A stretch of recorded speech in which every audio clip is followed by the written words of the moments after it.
Muito bom dia, meus queridos internautas. Nós estamos começando mais um programa Caminhos de Sucesso e hoje eu estou trazendo novamente a nossa consultora em fisioterapia, a doutora Roberta Cavenaghi. Agora, doutora Roberta, vamos começar a falar seriamente nesse programa.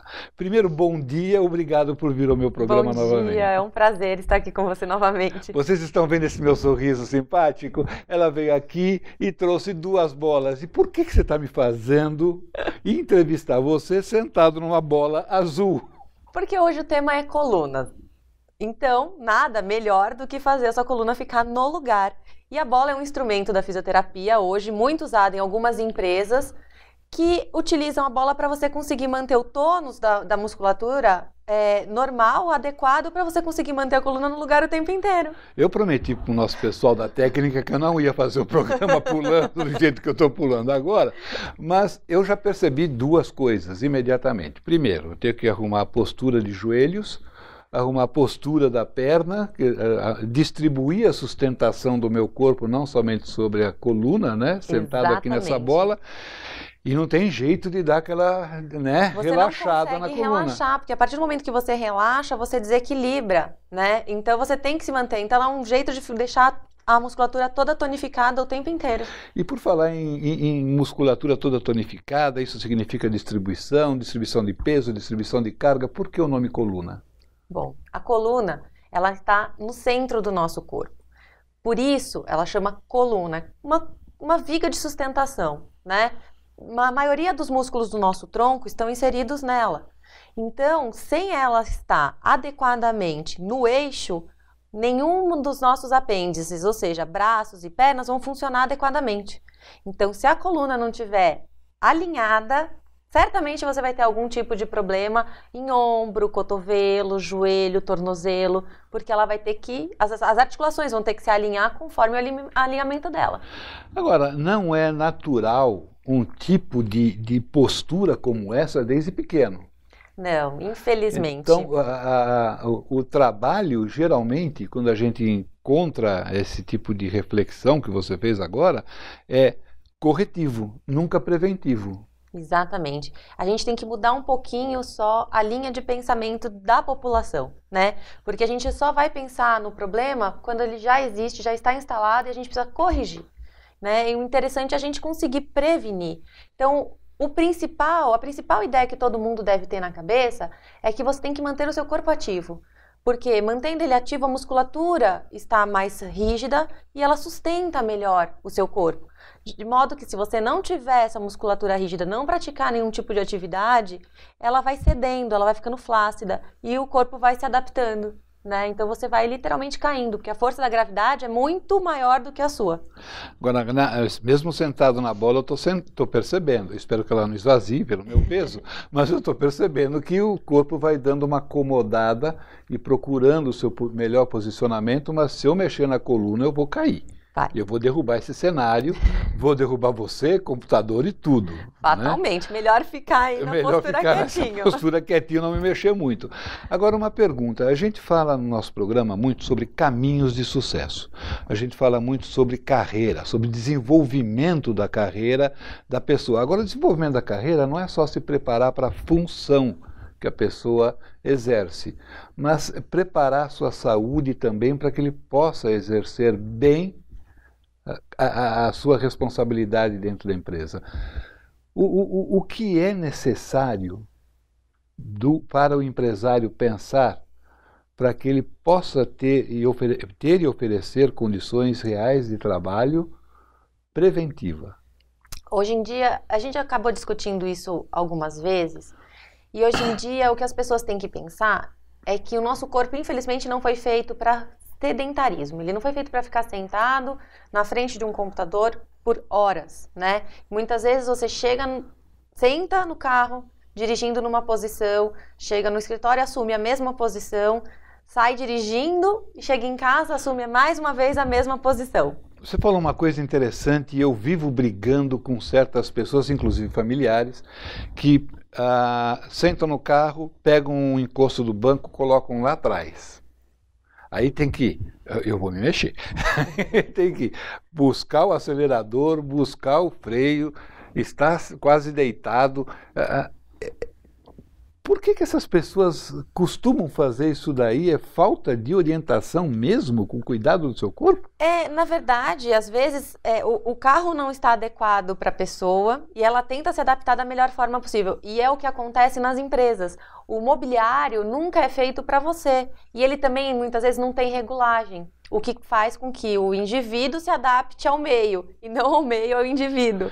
E aí isso é complicado. Aí é onde começam os problemas de patologia óssea? Exatamente. Um dos grandes problemas que acontecem são as inflamações, exatamente pela sobrecarga, muitas vezes assumida dentro da postura de trabalho, né? Ou às vezes ela já é hereditária e a gente só dá uma ajudinha. Você trouxe várias fotos para ilustrar problemas de patologia óssea, né? Isso, na verdade eu trouxe uma principal que ilustra a dor bem na articulação. Essa primeira que está no vídeo essa primeira que está no vídeo, exatamente. E ela nos mostra a inflamação, principalmente na região lombar, que é a mais acometida, porque é uma região na nossa coluna que tem maior movimento. É ela que tem o maior movimento na nossa coluna.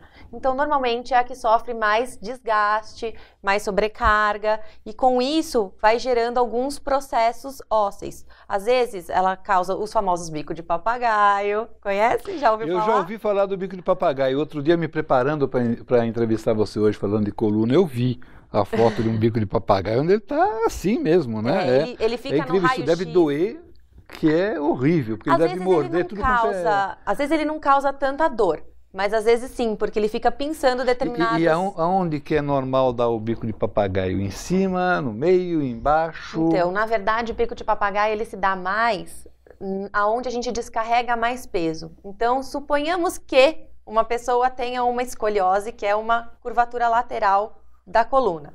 Como eu descarrego mais peso deste lado do corpo, é nesse lado que vai ser depositado mais cálcio na coluna, porque ele sabe que aqui aguenta mais peso, então ele vai lá e coloca mais cálcio para se tornar mais resistente a coluna. E aí ele vai formando uns biquinhos, e esses biquinhos no raio-x parecem um biquinho de papagaio.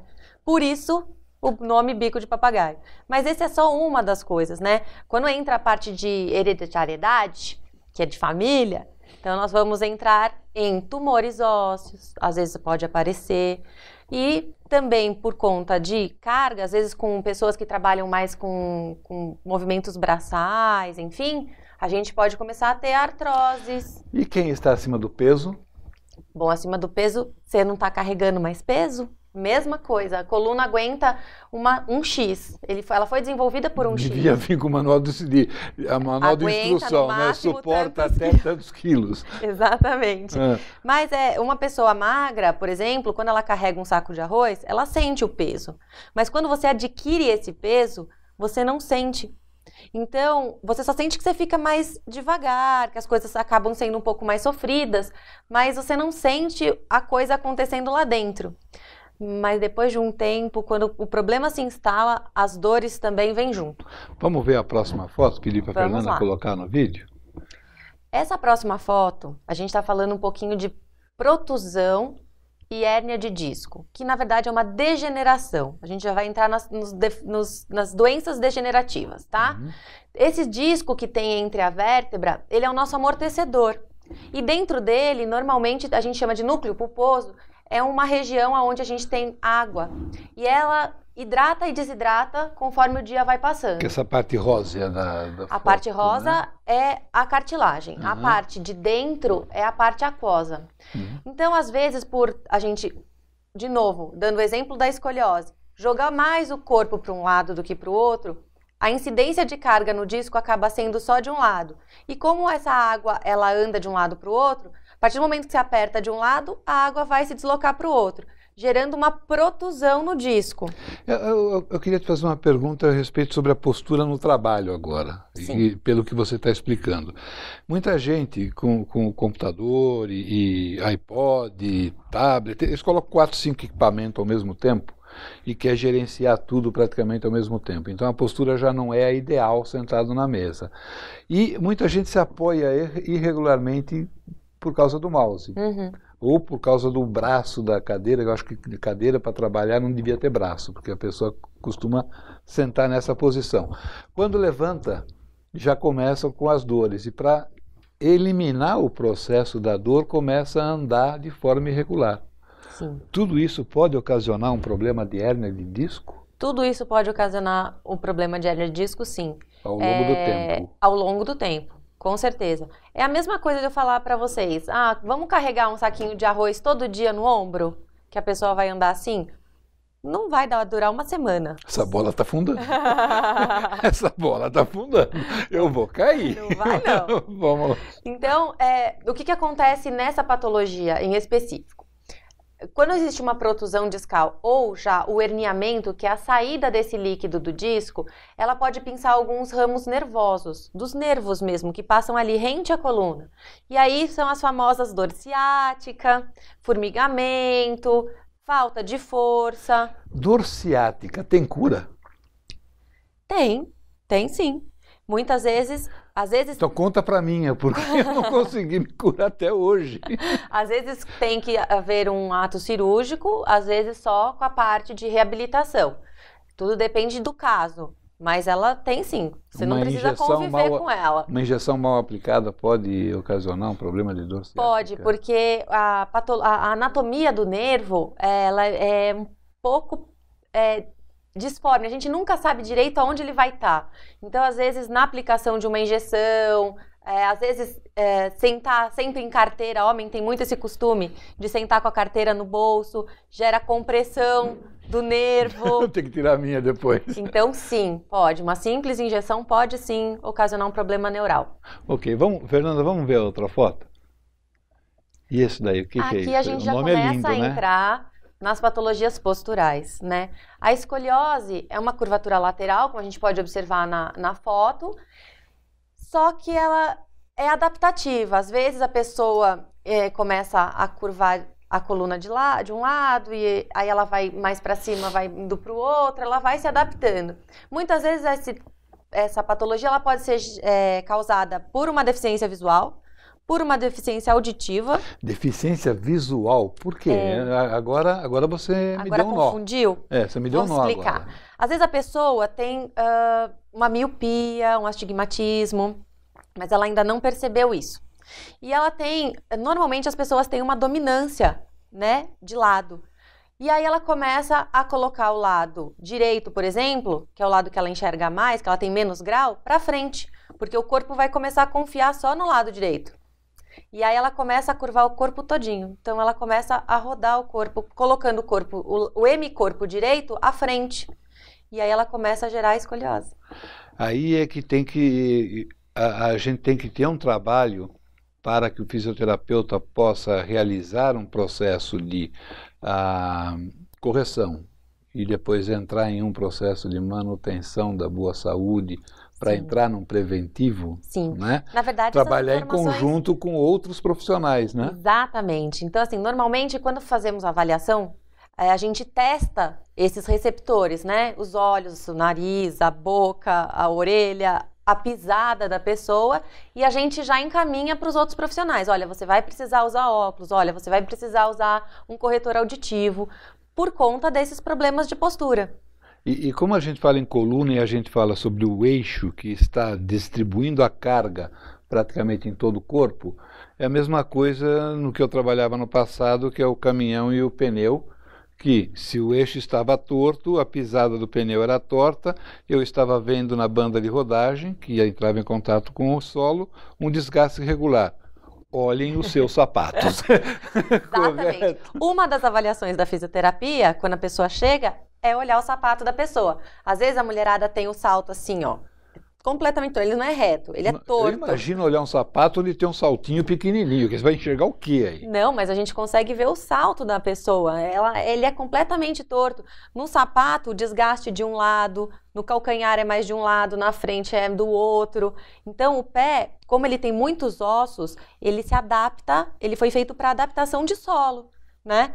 Conforme a gente vai usando muito sapato duro ou muito tênis, ele começa a perder a mecânica, né, de fazer a força para andar. E aí ele começa a perder a força, aí começam a aparecer outras patologias. As famosas faceites, as famosas joanetes. O que é faceite? Vamos explicar. É uma inflamação de uma película que a gente tem embaixo do pé. Na verdade, ela recobre o corpo inteiro, mas a faceite é específica do pé, tá? E ela inflama. E aí você não consegue colocar nem o pé no chão, de tanta dor. Então, tudo isso são patologias ocasionadas principalmente pela postura. E quando a gente fala de tratamento, o que é necessário fazer para que você possa corrigir esses problemas de quem os tem, advindo de uma má postura de trabalho ou uma má postura de estudo? A primeira coisa é sempre a gente passear num médico, sabe? Fazer uma visitinha. Tá ok. Quando começa alguma dorzinha, é sempre interessante a gente já dar uma passada no médico. Conforme ele for diagnosticado, aí sim se encaminha para fisioterapia e aí a gente pode aplicar um monte de outras técnicas que nós temos para prevenção e para continuar a sua vida tranquilamente, ensinando detalhes que vão mudar a sua vida. Essas técnicas são de autossofrimento ou autoflagelo ou é uma coisa normal? Na verdade... Eu já estou me preparando para ir fazer o meu tratamento de coluna. Na verdade, né? Nenhuma e nem outra. É que a gente, como na verdade dói para entortar e as pessoas não vão percebendo, mas às vezes elas chegam, mas tô com uma dor aqui, e ela não tá percebendo que ela já tá ficando assim, né? Dói para entortar. Então, para desentortar, consequentemente, vai doer um pouquinho. Um pouquinho menos, mas dói. Tá, ok. Vamos ver a outra foto que você tem nesse mesmo. Então, essas outras duas fotos que eu trouxe são outras duas alterações de postura. Uma é uma hipercifose, que é a Qual é? conhecida... A da esquerda? A da esquerda. É a conhecida corcunda, né? Muitas vozinhas têm, assim, o tronco mais para dentro. Por quê? Porque elas vão perdendo força, né? E a gravidade, tadinha, é mais forte do que elas. Então, elas vão assumindo uma postura de fraqueza. Isso é um reflexo natural da idade? Todo mundo é propenso a ter ou somente quem não cuidou da sua coluna? Não, todo mundo é propenso a ter por causa da perda natural da musculatura, né? O interessante é a pessoa se olhar e ver que ela está ficando assim e perceber que ela tem que fazer uma atividade física. Qualquer uma que seja. Na idade já mais senil, as pessoas têm que procurar uma atividade mais tranquila, né?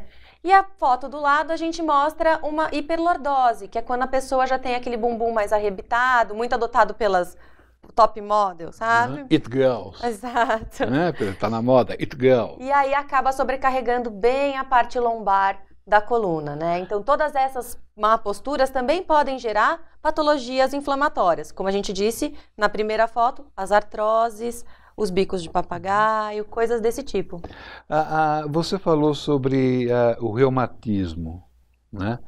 O reumatismo é uma consequência da idade, praticamente, não é? O reumatismo, na verdade, são doenças autoimunes, são aquelas doenças que são hereditárias, que muitas vezes não têm cura, elas têm controle, né?